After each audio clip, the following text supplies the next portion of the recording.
All right, let's go to this next story. This is from The Intercept, of all places. It's the biggest story of the year. I hope you heard about it. If you haven't, you need to know about this.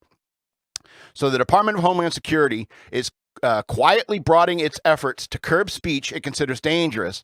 An investigation by The Intercept has found. Years of internal DHS memos, emails, and documents obtained via leaks and an ongoing lawsuit, as well as public documents, illustrate an expansive effort by the agency to influence tech platforms. The work, much of which remains unknown to the American public, came into view earlier this year when DHS announced a new Disinformation Governance Board. You remember when that happened? A panel designed to police misinformation, false information spread unintentionally, disinformation, false information spread intentionally, and malinformation, factual information shared typically out of context with harmful intent. Oh, Lord. That allegedly threatens U.S. interests.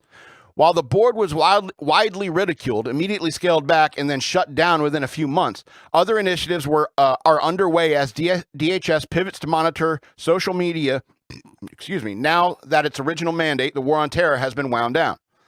Behind closed doors and through pressure on private platforms, the U.S. government has used its power to try to shape online discourse, according to the meeting minutes and other records appended to a lawsuit filed by Missouri Attorney General Eric Schmidt, a Republican who is also running for Senate.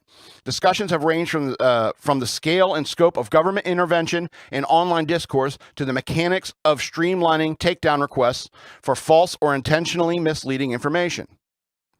Quote, platforms have got to get comfortable with government. It's really interesting how hesitant they remain. Microsoft executive Matt Masterson, a former DHS official, texted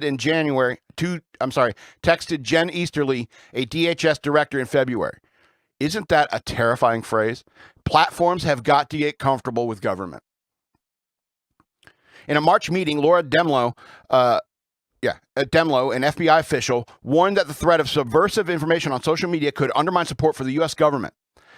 Demlow, according to the notes of the discussion attended by senior executives from Twitter and J.P. Morgan Chase, stressed that we need a media infrastructure that is held accountable.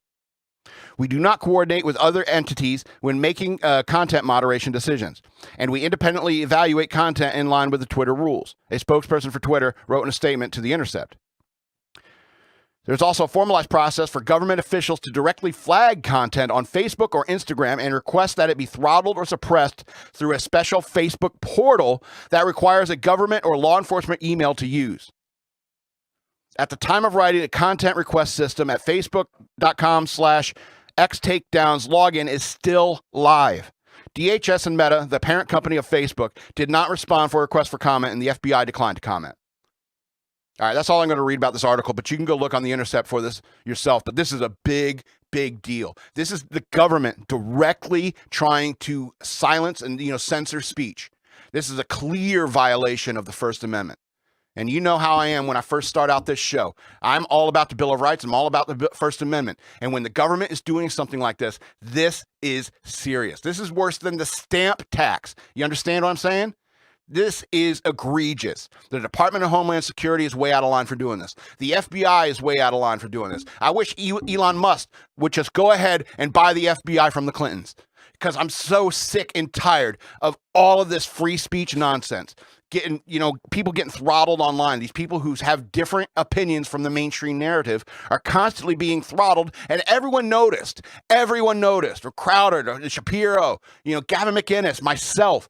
Everyone noticed it. Everyone has been calling it out, and everyone has had these conspiracy theories up until this point that the government is trying to stifle certain types of speech.